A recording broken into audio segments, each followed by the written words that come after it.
Welcome back, everybody. Welcome back to the canyon. Welcome back to the workbench.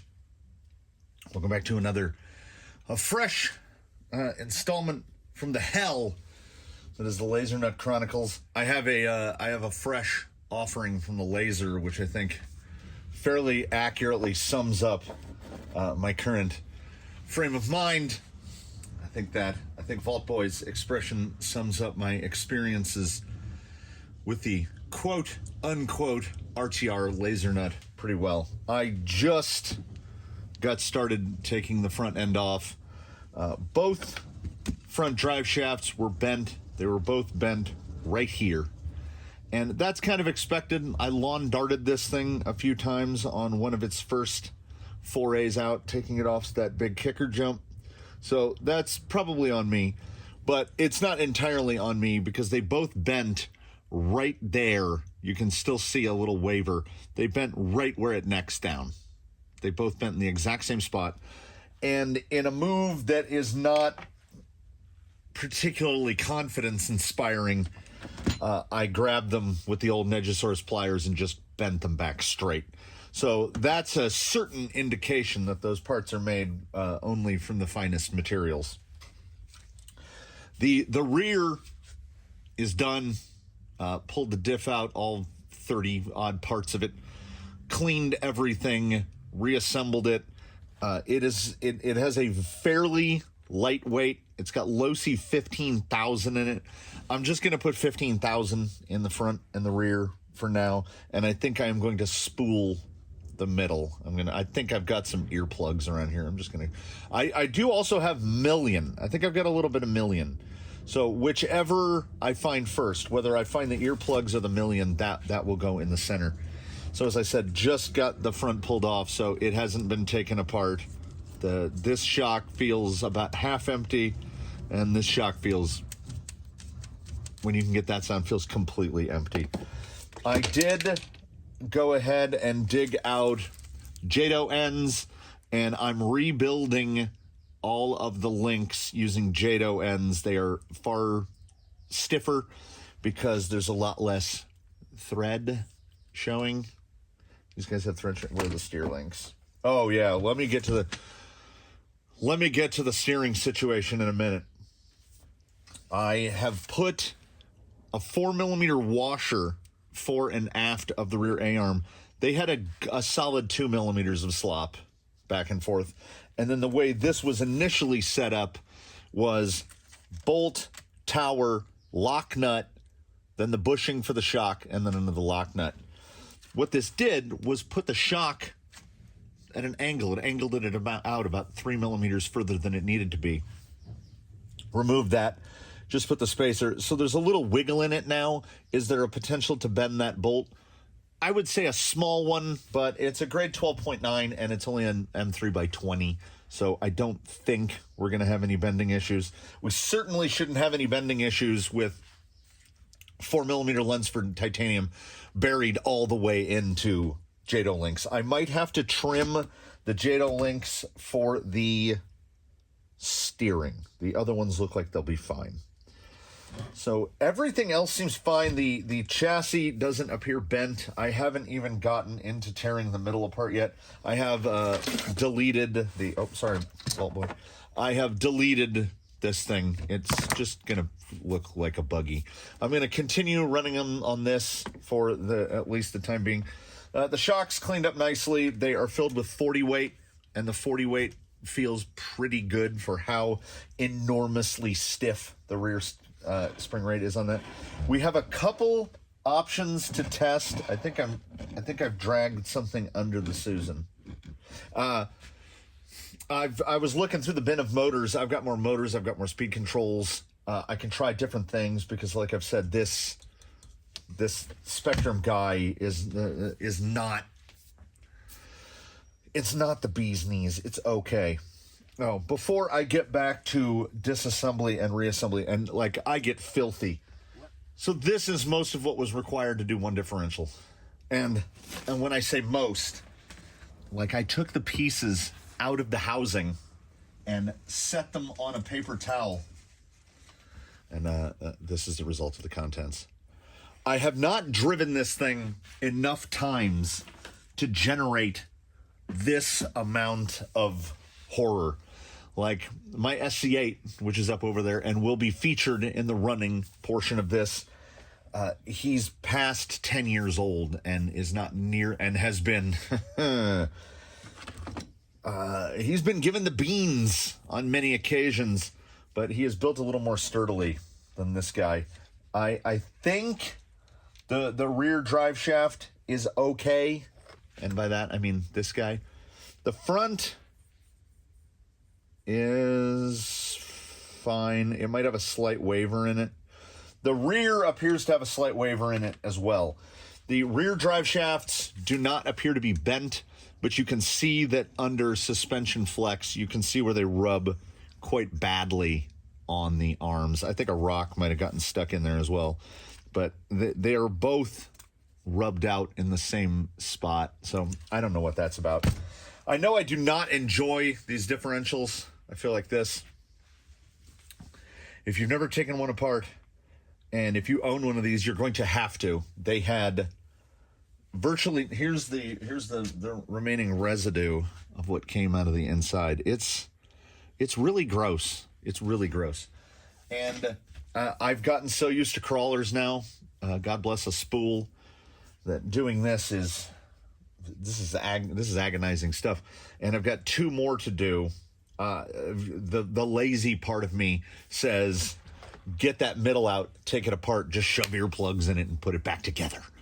I am going to have to clean the front out. It feels like it has virtually no, I can hold one side, and it has virtually no differential action in it, about the same that the rear felt. But there's a lot of cleaning to do. And the thing is, all of that's stuck on there, that's from shock oil leaking out of the shocks and diff oil and grease leaking out of the housing. So that's why it's as filthy as it is. I have to tear it all the way down, build on new links. So what I'll do is I'll pop back in. Oh, and one inner rear just it feels like gravel. And I meant to point out, luckily the bearings for the pinion side are fine, because that sets, I put the wrench in it, and by wrench I mean my MIP, put it in there, gave it a turn, and it just stripped to round instantly, like they must have put red on it. So if that ever becomes a problem, if one of those output bearings goes, I don't know what I'll do. So I am going to get to the rest of the process of tearing this down and starting to get the parts clean and put back in. And if anything offends me particularly, I will pop back in. I will chime in to mention it. Oh, I almost forgot. One last thing in this installment. So the spring tension is actually pretty high on the Saver. It's pretty high. The play comes from this little arc piece that they use right here that uses these little bespoke, very low head fasteners, because it has play in every direction. And in a perhaps a cost-saving effort, it's bushings, and they don't fit very well. That one is staying in. All the others have fallen out. I'm surprised that one hasn't fallen out as well. It's probably jammed with grit. But everything, and like the end of that knuckle rubs, you can see it's fully in contact. So the JADOs are smaller at the lead edge, so they shouldn't rub. I'm also changing out all the pivot balls at the same time. I believe I have some of these bearings, so I'm replacing that. And I have to get this thing, I have to get the whole front end cleaned, rebuilt, put back together, so that I can put this in place and see if it is necessary. I'm sure that this is something for Ackerman, which is why it's bent, but I need to see if there's any reason that I can't just replace that link with something else, because I mean, I can just shim it if need be. It has 4 millimeters of vertical play in it. And the steering on this thing is an absolute atrocity. Oh, I noticed the front hubs have washers to keep play out of the front end. Yeah, I have a lot of issues with this. I'm trying to keep them pushed aside and just get it put back together and make it, drivable. Oh, all hexes replaced as well. I disposed of those ridiculous 3mm thick hexes and put these hexes on here, and they're just like old touring car hexes, but they seem to fit just fine. They don't bind up. I'm replacing stripped out and rusty fasteners as I go, bearings as I go. This is like what you would do a couple of years into use of something, or if something's heavily bashed, this would be like a 6-month sort of thing. I think at most I've run 5 battery packs through this, and it looks like it's already led a hard life. Yeah, it's going to be a fun afternoon. I've limited my time. I've told myself I'm knocking off at a certain time today, and we will get as much in this as we can, and then I will continue tomorrow, and we'll get the wheel time in with that as well. So this is the Wednesday afternoon shenanigans of trying to get this thing usable, as it were. So loud music, rubber gloves, caustic chemicals, and let's try to make this part look a little bit closer to this part. We arrive again where I think much of the problems that I'm having are related to the RTR nature of this. This guy, which has the seal that's supposed to keep the differential's goo inside the differential, there was flash from the molding process all around this, and even now I've cleaned it up a bit, but this edge is not clean. Like, it's very rough. So where it mates inside the ring gear like that, it appears that all of what happened is, and I took about a Q-tip's worth of grease, the little slot, and mostly right down here puddled up. One Q-tip cleaned it all out. There was virtually nothing to clean out in the other side, because what I think happened is I'm cleaning most of it off of the outside. It's all here. Because what happened is the failure to remove the flashing during assembly, and there was flash all that you can kind of see all the way around this outside edge. So the seal never had a chance to seal, because it looked like most of what there was in here for diff fluid pumped out through the holes, through the screw holes, mixed with whatever grease there might have been in here for the ring and pinion, and then as a lighter weight slurry just pressed its way out through bearings and gaps and tolerances to effectively coat the entire outside of the gear housing. It's all over the floor in here. It's everywhere. It is everywhere.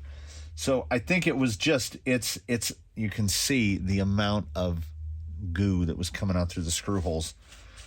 I mean, a screw hole is not a tight tolerance guy unless it's threaded, and these are pass-through holes, so I think most of the fluid just pumped out through those holes, which would explain why it's so clean. I mean, inside the differential, that I haven't cleaned that. I didn't even take it apart. That's what was in there. Any differential action I was getting in the front is due to the fact that the O-ring that the diff output passes through is actually pretty snug. Both sides. Like, they feel nice and snug. So I know that it wasn't, and there wasn't like a huge cake of goop inside there. Everything still feels good. It hasn't loosened up. But all the flashing on the plastic parts, like if this was aluminum, I don't think it's possible for this to happen. And if this was aluminum, we wouldn't need there's little square bits that drop down in there. So when you do tear one of these all the way down to clean everything out, if need be. So each shaft, so you get the shaft with the 2 planetary gears, 1, 2, 3, 4, 5. That's 5 pieces, 10 pieces, 11, 12. Oh, I'm sorry. There's a washer behind each. So that's 12 pieces, 13, 14, 15, 16, and then 17, 18, 19, 20, 21. 21 pieces plus the housing, plus the gear. It's unnecessarily overcomplicated. This could have been done differently and has been done differently in virtually every differential I've used. Like, usually they'll sleeve it, and then the pin will just drop down into the sleeve. It's a lot of parts, and every additional part is an additional point of potential failure. This is a 10th scale differential masquerading as an 8th scale differential, because there's nothing about it that strikes me as particularly 8th scale in strength. And this vehicle is inarguably 8th scale in size, as I will put it next to an SC8, and the SC8 is pretty much the same size.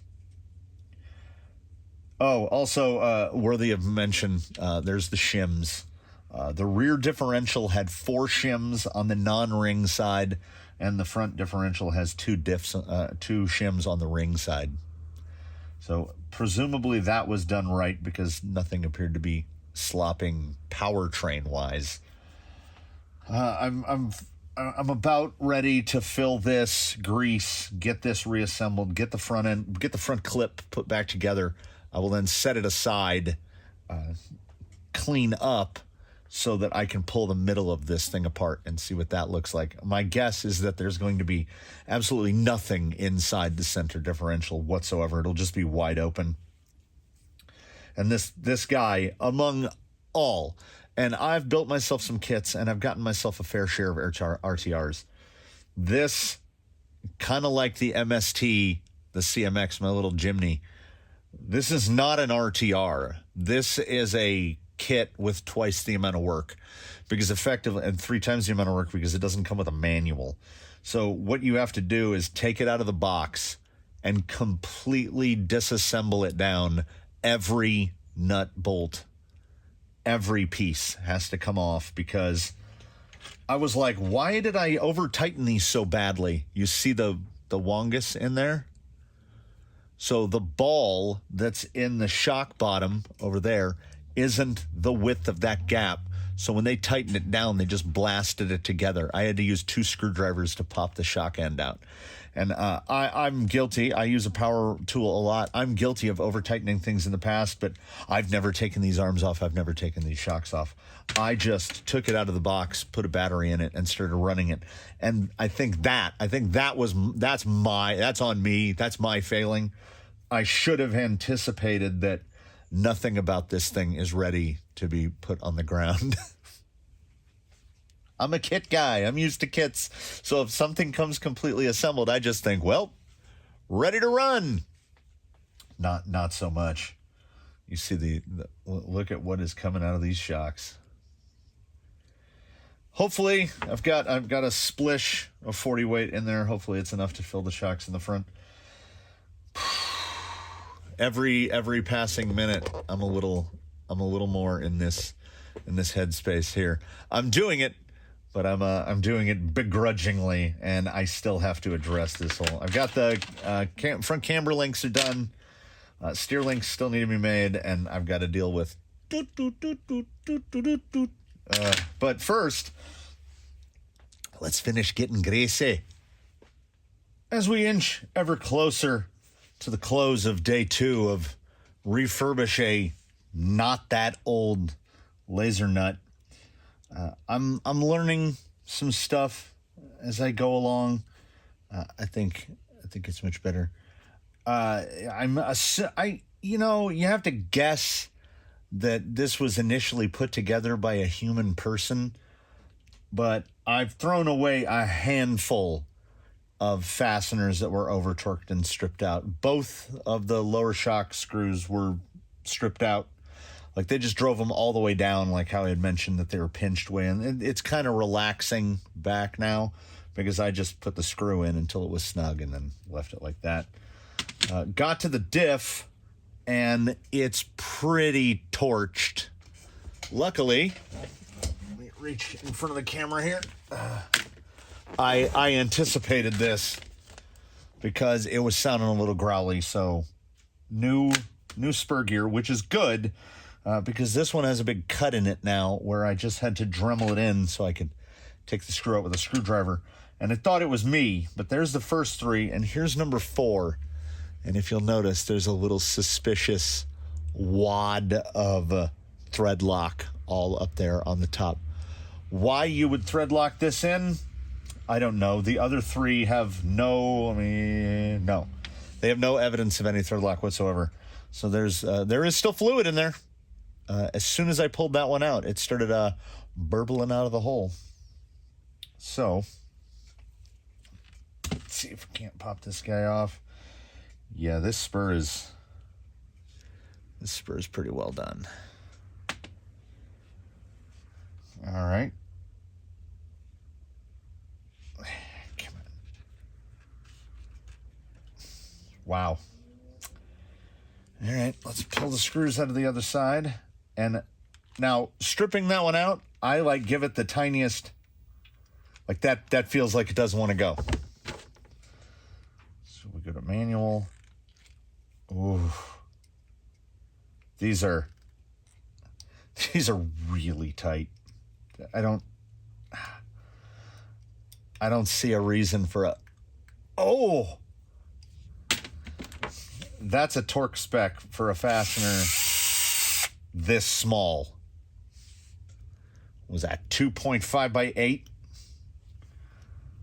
And if they make the little pop noise when you get them off, maybe they're a little too tight.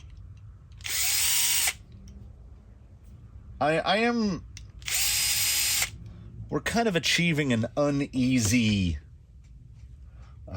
balance between the two of us. Oh, no.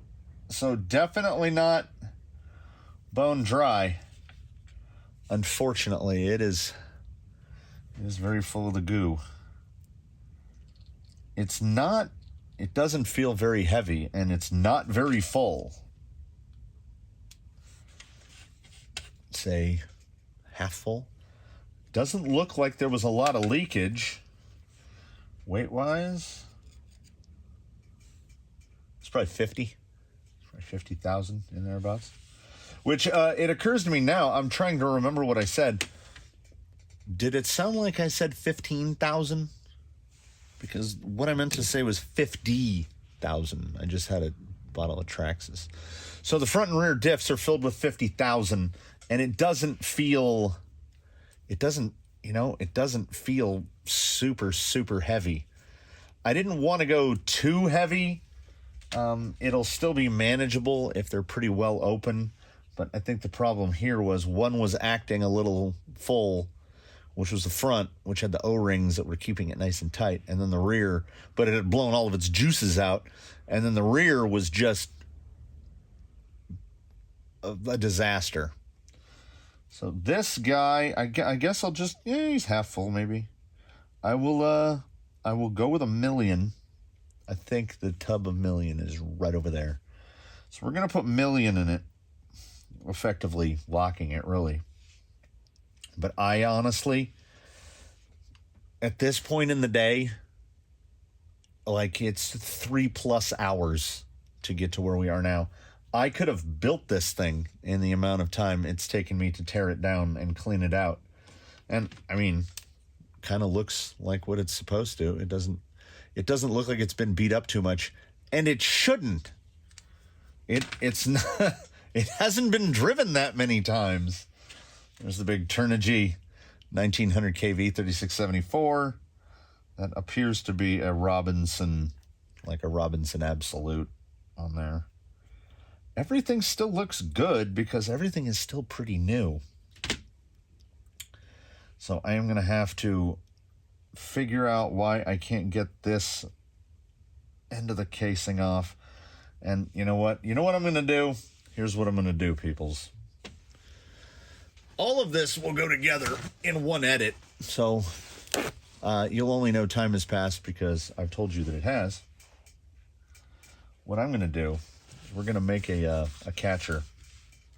We're just going to go like this. And then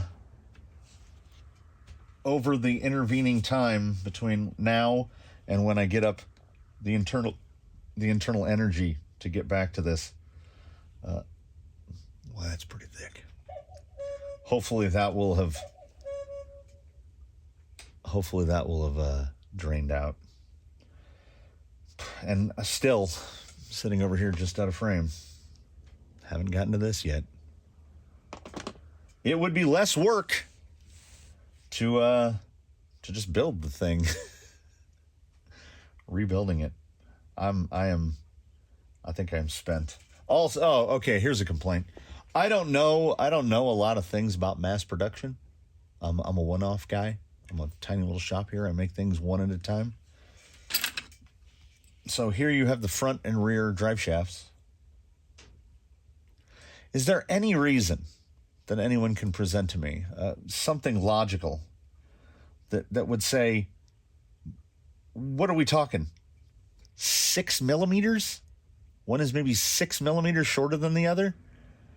We can't move the motor mount backwards 3 millimeters, make this shaft 3 millimeters longer and this shaft 3 millimeters shorter, and then, now we just have one shaft, the front and rear, the same length. Is there a reason they can't be the same length? Are we genuinely going to say that if we moved the motor, if we moved this whole apparatus 3 millimeters, it's going to destroy the handling of this vehicle at the expense of now you just have one size of drive shaft? Well, there you go. Anything coming up? Oh, yeah. Yeah, see, let time do the work rather than trying to clean it all out yourself. This isn't even that part where I say thanks for watching. This is the middle. So if you've gotten to here, you're in the middle.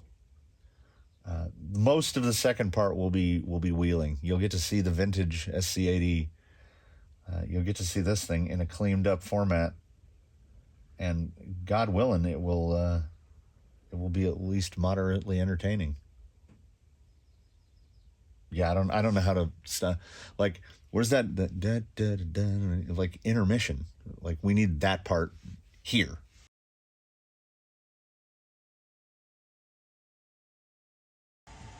Welcome back, everybody. Welcome back to the canyon. Welcome back to where winter has sort of returned in earnest. I had to put the sweatshirt back on and everything. What we're doing is not in the order that I had this planned out when I spent all those hours doing diffs and rebuild yesterday, which was I was going to do my whole intro and I had everything set up, but there's a soft to medium drizzle going on right now. So what we're trying to do is wait that out a little. I mean, these guys are both equipped to go out there in the wet. It's fine. And it's like a drizzle. It's not properly raining. So we're gonna get this underway. It's Thursday. That's Costco day. I got to go to Costco. So we got to try to get through this. So you'll note the laser nut tires that I'd been running there momentarily, sitting over there. Whoa, my friends, we will get to that. It's going to be this isn't a 1v1. This is more like an exhibitional sort of format. We're going to have a little exhibition. Some of you out there might not be 100% familiar with the associated SC8.2E.2E. Well, this is that. This is mine. It has been here for a long, long time. These Pitbull XORs, we can pull one off. We will see if they make it through the day. The dry rot has started to set in. These are over 10 years old, and they have been relatively heavily used in that time. So the beauty of the SC8, and why the SC8 is one of my all-time favorites, this isn't the SC8's everyday body. This is a body that I stole from, before the SC8 was a thing, I built from scratch using primarily Slash parts to start with. I built a rig called Slash 8, custom chassis, custom everything, to fit one of these bodies. And then when this thing came out, I was like, man, I wish I could get one of those. And then right about the time it was going to be discontinued, I got one from Tower Hobbies with a huge coupon on it, but even before the coupon, I would like to point out for the purposes of this exhibition, this vehicle was $449 compared to the $539 that a laser nut goes for every day. So I just popped new holes in this body to fit on here. I don't know why I didn't have multi-holes anyway. And when you take the body off, you got a full cage on the inside, and then the cage just sits on the body post, so that just lifts off. And underneath, you will see the typical 8th scale buggy layout. What the SC8 is they took the RC8T truggy and they put little nubby arms on it. But they didn't change, well, and then of course, you know, the camber links and steer links and all that, they have to change. And then they put short course bumpers on it. I have remade it into a big shovel bumper with a shock absorber in it because we used to huck this thing. It's not going to have hucking in its life anymore, as parts for it are effectively non-existent. I've got some spares in the bins, but, you know, I would rather not break anything. And compared to when we look at the laser nut, I would like you to pay special attention to what the front end of this vehicle looks like. When I got the laser nut, this is what I was anticipating. This is 8th scale buggy stuff. Look at the size of the shocks. I mean, look at everything compared to the tire. Because it was intended to run truggy tires. And then they took the weak part of a truggy, which is long arms and huge tires hanging off of it to get hooked on stuff and brake. You know, a racing truggy isn't particularly a basher. And they made something that was most certainly a basher, because there was no classes to race 8th scale short course trucks. And why I loved it so much is because the proportions are correct. Like, it's, look how much skinnier it is than it is long. Look how long it is. I mean, this is an 18-inch ruler. It's very big. It is not light. I will actually throw these both on the scale so that I can. I should have done that in advance, but I will be able to put the numbers down below. Electronics are stock, save for the steering servo. It's running a Reedy XP Digital SC1300 for the speed control, and a Reedy, I think they call it the 1515Y, which is a 2000 kV 4074 big can. And the diffs, I have not adjusted or serviced these diffs in a long time. And the diffs in there are proper 8th scale truggy, buggy racing diffs. So they run on like, it was like 5,000, 7,000, 5,000, something like that. It might have been 5,000, 7,000, 5,000, 3,000. Anyway, low weight stuff. Yeah, I mean, you can tell they're wide open.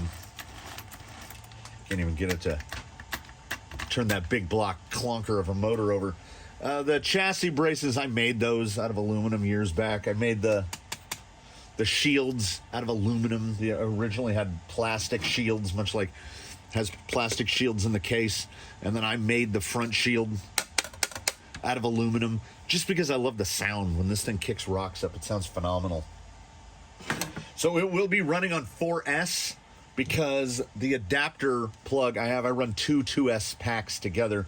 The only adapter plugs I have in everything are for an XT60 because he's big volts, not a lot of amps. So I can't just slap a 3S pack in here. The laser nut will be on a 3S pack, but it's almost unmanageable in 3S as it is. And this guy is geared a reasonable amount lower. There's more gear reduction in it. So aside from tires that are blown to smithereens, and like the shocks haven't been touched, but they're still phenomenal. Of course, you know, he's been sitting on a shelf for a long time, and now it's in that, like, is he a shelfer? Like, look at the droop. Look at the suspension travel. See, this is what I expected from the laser nut, you know. And then when the UDR came out from Traxxas, I was like, woo! But I did my due diligence on that one and read, and people were like, not durable, not durable. And this thing is the opposite of that. This thing isn't just durable. This thing is, oh, well, we got to look at it this way. This thing is a tank. This is a ultra high UHMW, very slippery. Built a Delrin tail skid for it. This is all Kydex on the bumpers. But like I say, haven't really, hey, which battery's done? This guy's other pack, I only have one charge adapter for the packs with removable balance plugs, so I have to charge them one at a time. So the topic of comparison for the day is the laser nut, which I had mentioned just a few short days ago, not Kondo approved, doesn't spark joy. And as I was tearing it down and rebuilding it, it really occurred to me that I think a big part of that is on me. Because as it is an RTR, that means ready to take apart, basically. Ready to reassemble is what RTR should mean. So I did that. And then, before we plop them out here, this is a 2.2 standard crawler wheel. This doesn't fit on a laser nut. I learned this. The rears sort of fit, the fronts don't fit at all. They limit the steering quite a bit. So when it was out there before and the steering looked bad, that would be why. Because the OE tire is basically like how a short course tire is set up, but it's enormous on the inside. It is larger than usual. It's huge. So you need a tire like that. And then I had changed to a conventional, that's just a sedan hex, 5mm hex, because the included hex from a laser nut is a 3.6mm hex. Yes, let's put a lot of power through something and then give that much seat for the hex. And then the tires feel like rocks now to me. So I made the laser nut into something, I made it mine. There wasn't a lot to that, but I realized this is more what I want. I want smashy, bashy, buggy. And it wasn't hard to take the panels off. Oh, where's that bin? Here are the fasteners that were discarded and replaced. Not just a couple. And got to put him on 17mm adapters, old Techno 17mm adapters. So undriven, I like it better already.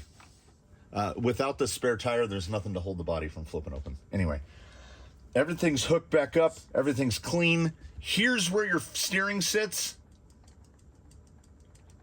There's nothing you can do. There's nothing can be done short of figuring out a way to change out the bell crank. I shimmed up the cross member, and it does have to have that crescent moon arc in it. Otherwise, it hits the posts. Like, everything is very tight tolerance in the front. It is better. Like, it holds it better. But, like, if I hold this tire, there's nothing you can do. I put so many shims and washers into it, trying to shim up and shore up the just overall floppiness of it. And there's really only so much of it you can take away. And I had never noticed that the way the battery tray is placed, it actually hangs the battery out over the edge of the side of the chassis. So the battery tray is this huge contraption that can't be replaced. I have a Techno. I was like, I could just put a Techno low profile tray in there. No, you cannot. The chassis rails, how it has the molded bits, the chassis is too narrow. It's very, very narrow. Because, like I say, this is a Tenacity Pro with big tires on it. Scale-wise, it's very similar to the 8. They have virtually the same wheelbase.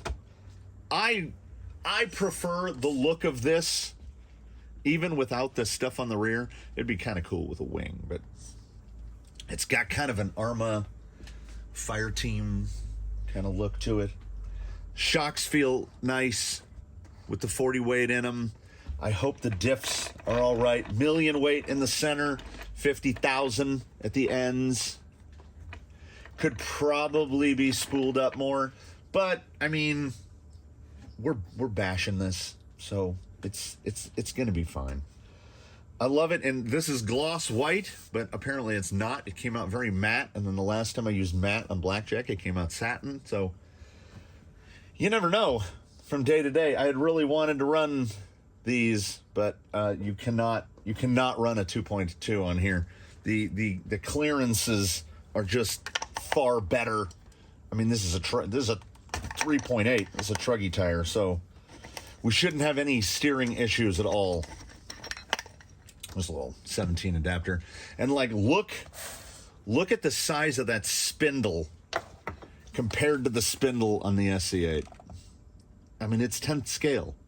So we have something that's 8th scale size with all of its bits hanging out in the open, unprotected, whereas the SC8, everything is protected. And then we've got 10th scale stuff. Like, I don't know if I gave a close enough look at the way the camber links and steer links are on that guy. He's behind me now, but there's like that much exposed, whereas this guy with extra stuff cranked down, there's that much exposed. And they're ones for titanium, so I'm not worried about bending them. But again, I'm not trying to poop on the laser nut, because it's not a laser nut anymore. This is something else, and that's what we do around here. I figure like he's a spiritual successor to a Stampede / hybrid I had made years ago called X Project. So these are X Project's old wheels. X Project finally got disassembled because running 3S power through a big block into a Magnum transmission, I just kept blowing it apart. Like, we're talking about a transmission ostensibly not redesigned since 1985 until the new one. And I'm not going to spend $140 to keep a basher rig alive that I drive once a month. So he came apart, tires went on the shelf, parts went on the shelf, parts got distributed out. Tires are back in service again, and God help us, God willing, this thing's going to work. I don't hear rain hitting the roof. The batteries have beeped. We're at 12.59 on this guy's battery, and the second pack just finished charging for his name is Death Trap, the SC8. So let's put batteries in this thing. Let's try to find some shaded, secluded, covered locations to set up some cameras so that they don't get rained on too much. And let's smash about and see if this is now, if Marie Kondo would approve. The weather update, of course, changed midstream to rain continuing for the next hour, but we will not be deterred. I mean, look at that. That's not rain, that's hero dirt. So I think inside many crawler folk, myself included, there lurks that strand of basher, that desire to smash around. So there he is. Just looking at the steering here. Oh, you know what?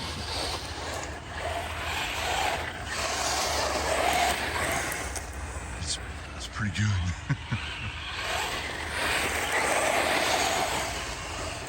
I think it might be the truggy tires. It might be the truggy tires that really make it. You can, because we're talking mini pins in hero dirt, you can really slash it around. But let me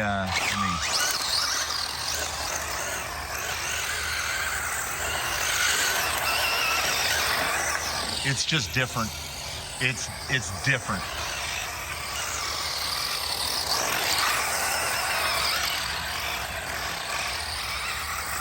It's like you never have to be off throttle. Like, it's just how much throttle am I giving it right now? Because as you saw, you can just roost it. This is look, I can whip it. Oh, yeah, I'm out of frame. So what?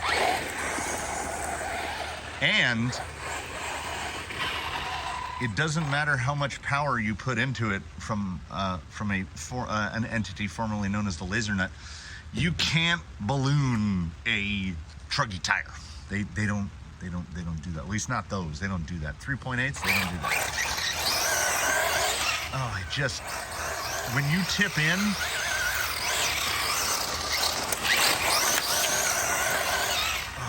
it feels so good. Oh, and it just throws rocks everywhere. Oh.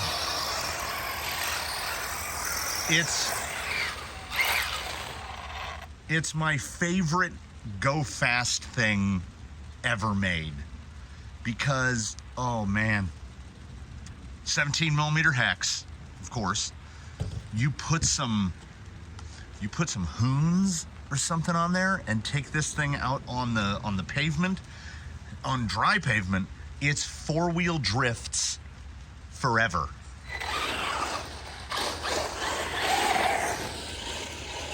I mean, this is okay. And it definitely sparks more joy than it did a few days ago. And I think I don't know about anybody else, and as much as it pains me to really muck stuff up, because I don't like cleaning things, I will not clean these today.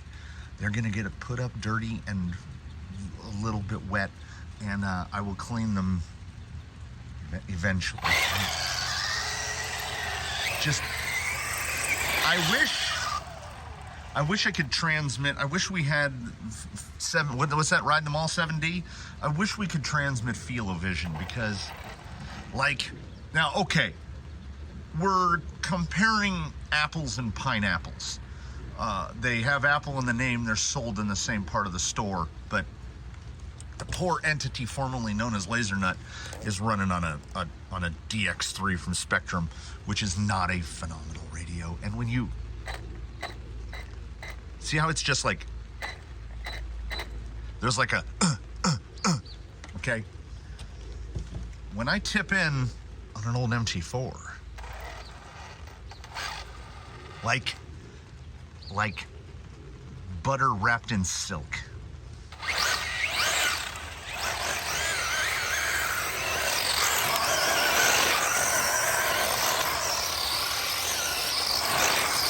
And like, you hear the throttle modulate.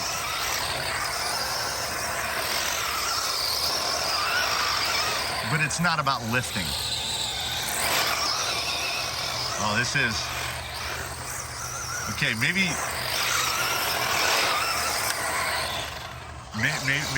the rain is something of a blessing, because that is, if you know Hero Dirt, my friends, you know Hero Dirt, and that is good stuff. I am desperately trying to obtain B-roll without breaking anything.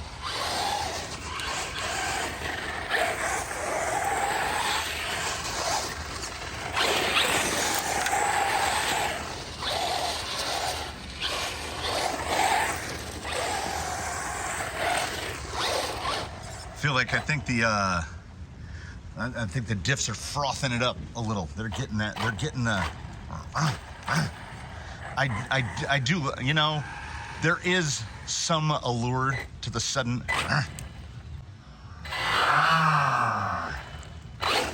Lifts the front wheels a little,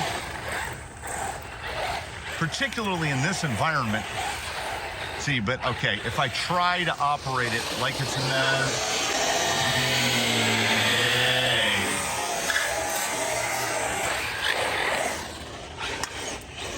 Ooh, I just bounced off a big old rock.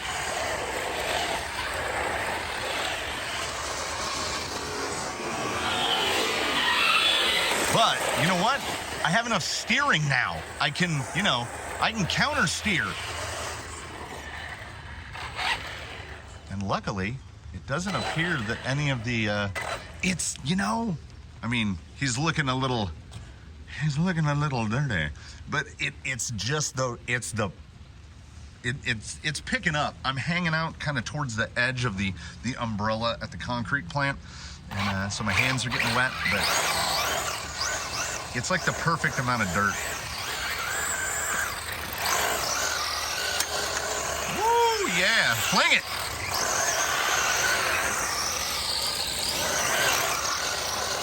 Oh yeah, it's so good. I love it so much. I forget, you know, because I love crawling. I really do. I think I've tried it all. I even a couple times got a couple pulls on the trigger of back when drags were nitro.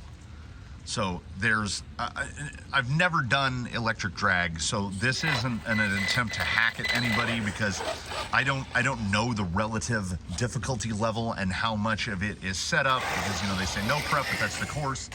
I don't know how much of what is what, but nitro drags, man, it's like chess. And I was like, it's like, if I could give a nerdier equivalent to that, it would be, there was a time when Tony Hawk's Pro Skater was getting pretty big. I think it was around the time of Pro Skater 3 or 4. You could get a controller that was like a skateboard that you could stand on, and I was like, I have absolutely no interest in that, because I can't skateboard. I might be built like Tony Hawk, but I'm big and gangly, and I am not coordinated when it comes to that.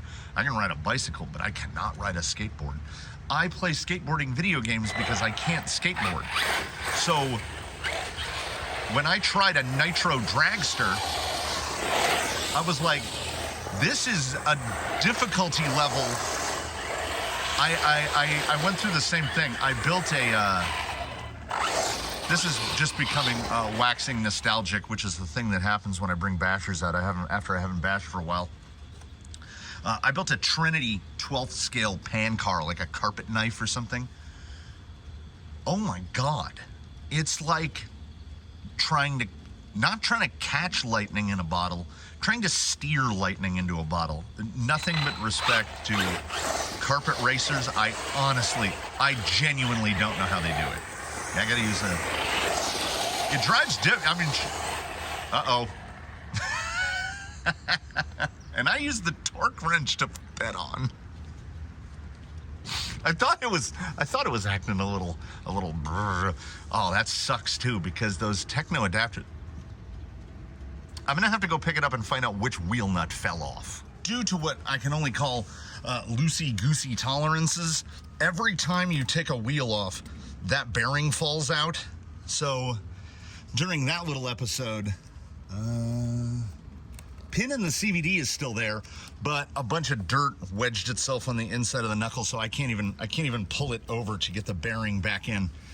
So we lost the bearing. We lost those proprietary nuts that hold techno adapters on that little skinny nut in there. We lost one of those, and of course we lost the drive pin. So they're out here amongst the myriad of forgotten parts and lost body clips and everything else. And this, you know, this isn't a fault of the laser nut in its entirety. But if the thing had been built on 17 adapters to begin with, which is something I firmly believe,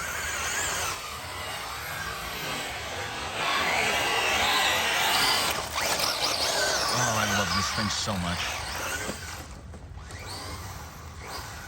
No.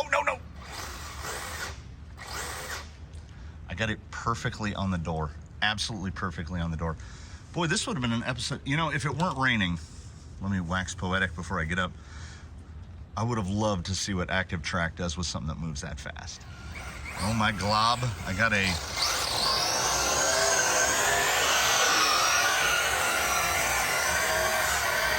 look at the underside of that thing.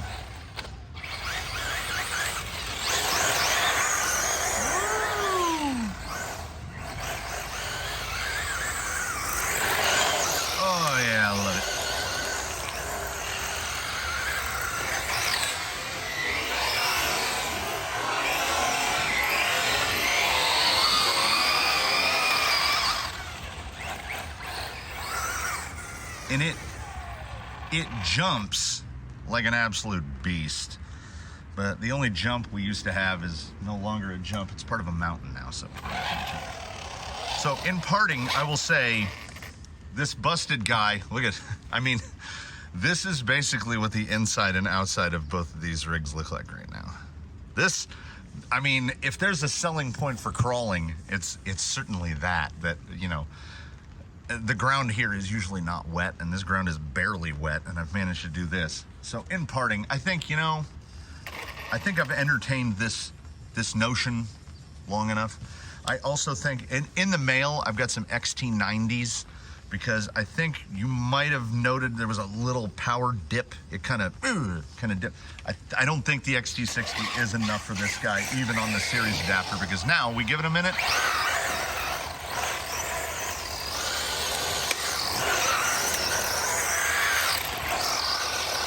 You can feel it dips right there. I'm probably melting that connector because I get the feeling that motor's drawing just a little more than 60 amps. But in parting, I would like to first thank you all for watching, for indulging my non-crawlerness. Oh, as I look at the table here, when I omitted the spare tire holder, I was like, I need to put some lock nuts on the screws that hold the cage on. Well, that one fell out, and that one's most of the way out. So we'll chalk this mechanical failure up to me either not tightening it down enough. I probably should have put a little thread lock on that. The 17 millimeter adapter falling off is a thing that has plagued us since they invented the 17 millimeter adapter. But I'm legit. I'm going to put these guys up on blocks, and I'm going to let them dry before I clean them. And there's a reason for that. As I ask all of you to comment below if you have any questions, comments, or just like, why, bro, why? So in between the time we see now and next, I want you to keep this vision alive in your mind. Oh yeah. Oh yeah, that's gonna be fun. These are the prices we pay, everybody. These are the prices we pay. I gotta get this stuff in out of the rain. It's coming down even harder. Thanks for watching, everybody. We will see you in the next one. Weekly update tomorrow.